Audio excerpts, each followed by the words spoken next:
కానీ రాసులీళ్ళు కూడా బయటకు వస్తాయని ఒక మాట చెప్పారు కదా, అవి ఎంతవరకు వచ్చాయి? వచ్చాయేమో.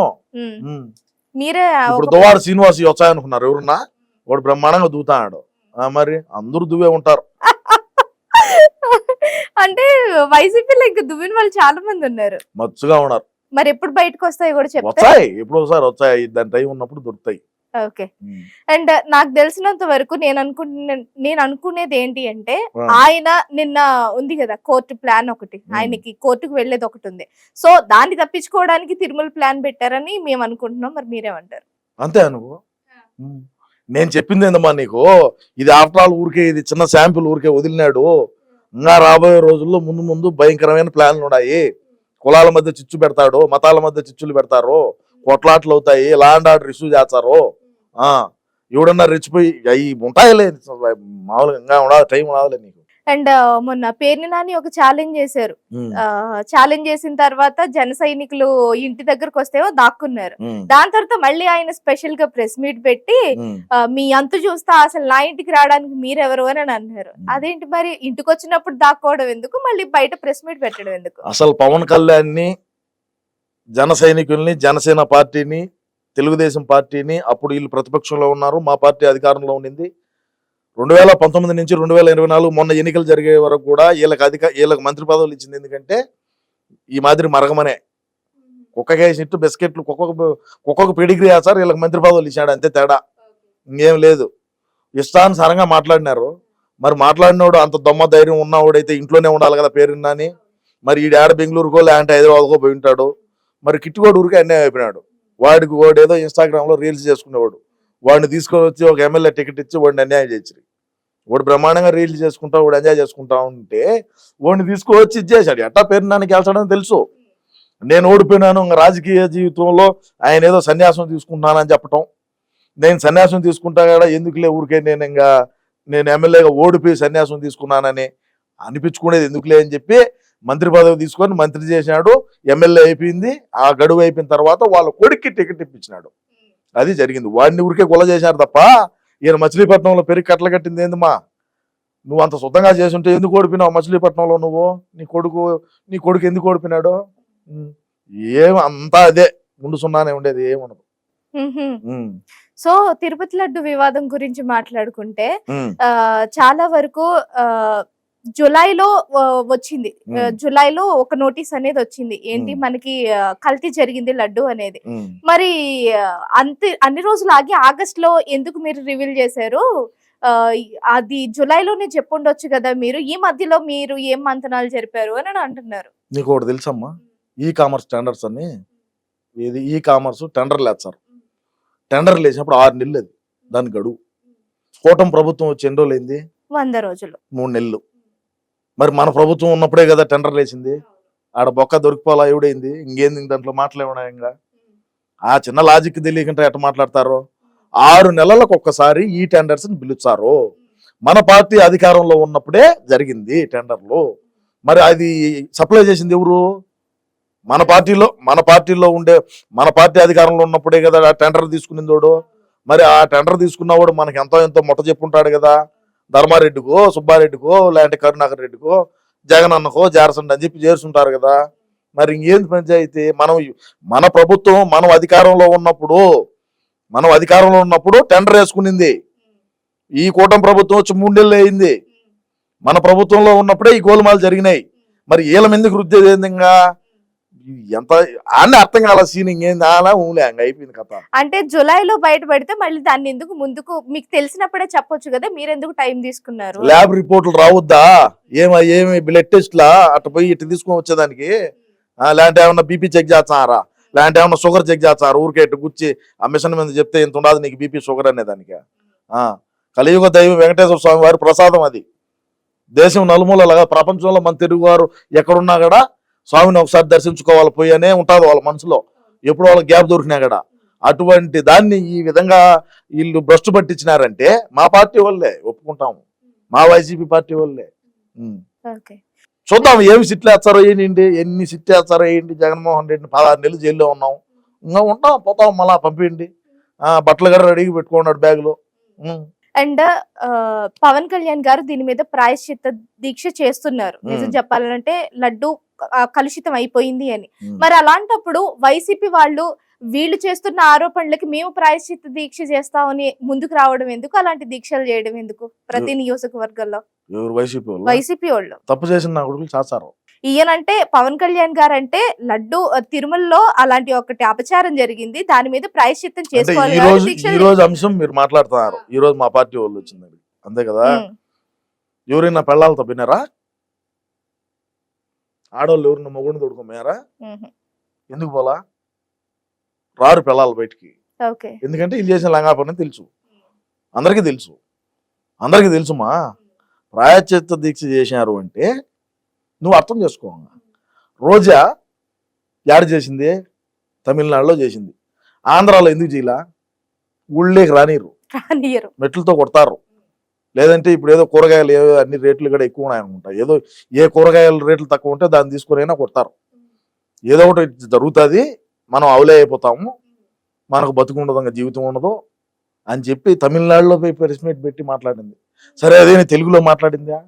తమిళనాడు పోయి తమిళ్లో మాట్లాడింది.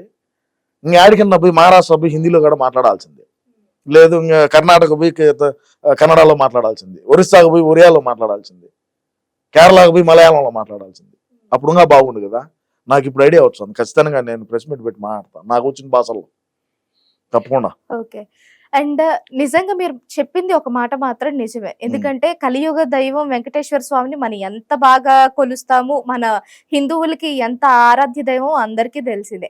సో పవన్ కళ్యాణ్ గారు దీని మీద ఎక్కువ రియాక్ట్ అయిపోతున్నారు, ఆయన హిందూయిజాన్ని హిందువుల్ని అడ్డుపెట్టుకొని రాజకీయాలని చేస్తున్నారు అని ప్రకాష్ రాజ్ గారు కావచ్చు, వైసీపీ వాళ్ళు కావచ్చు, ఎందుకు ఆయన అంతా ఓవర్ రియాక్ట్ అయిపోతున్నారు అంటే దీన్ని అడ్డం పెట్టుకొని ఆయన రాజకీయం చేస్తున్నారా అని అంటున్నారు. ఓవర్ రియాక్ట్ అవుతున్నారు అంటే, లడ్డు మాది శ్రీవారి లడ్డు అంటే శ్రీవారి ప్రసాదం, తీర్థ ప్రసాదాలు అంటే ఏ విధంగా ఉంటారో ఒకసారి అర్థం చేసుకో నువ్వు. మరి అంత ప్రఖ్యాత లేనిది ఎంతమంది జనం ఉంటారు మా లైన్లో? నువ్వు పోయినావు ఎప్పుడన్నా? నువ్వు తిరుమలకి వెళ్ళావా?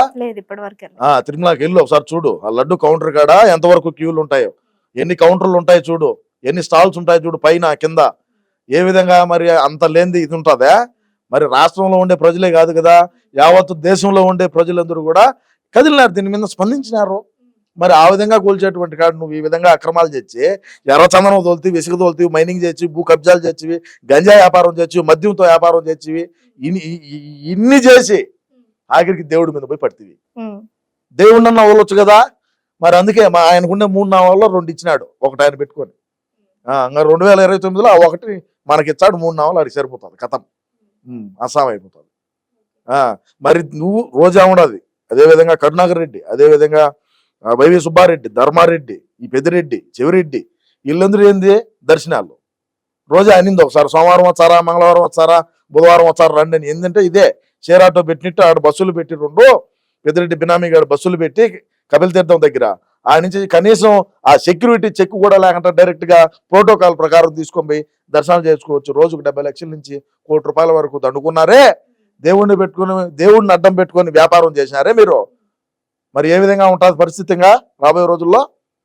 ఖచ్చితంగా మీరు చేసినటువంటి తప్పుని ఒప్పుకోవాల్సిందే. ఇప్పటికే బయటపడుతున్నాయి కదా, రానున్న రోజుల్లో ఇంకా ఎన్ని బయటపడతాయి చూడండి. ఇప్పుడు వెంకటేశ్వర స్వామిదే అయింది, రేపు కాళహస్తి ఏమవుతుందో చూడాలా, అదేవిధంగా కాణిపాకం ఏమవుతుందో చూడాలా, దుర్గ గుడి ఏమవుతుందో చూడాలా. ఒకటే ఇప్పుడు జరిగింది, ఇంకా ఉన్నాయి కదా. ఏం చేస్తావు? ఇటువంటి అవలే పనులు, ఇటువంటి అవలే కథలు మా పార్టీలోనే జరుగుతాయి. ఓకే. మరి తమ్మినేని సీతారాం గారు వచ్చేసి పాలల్లో కల్తీ లేదు, నెయ్యిలో కల్తీ లేదు, ఇచ్చే ఆవులో కల్తీ ఉందని ఒక్క మాట కామెంట్ చేసేసారు కదా.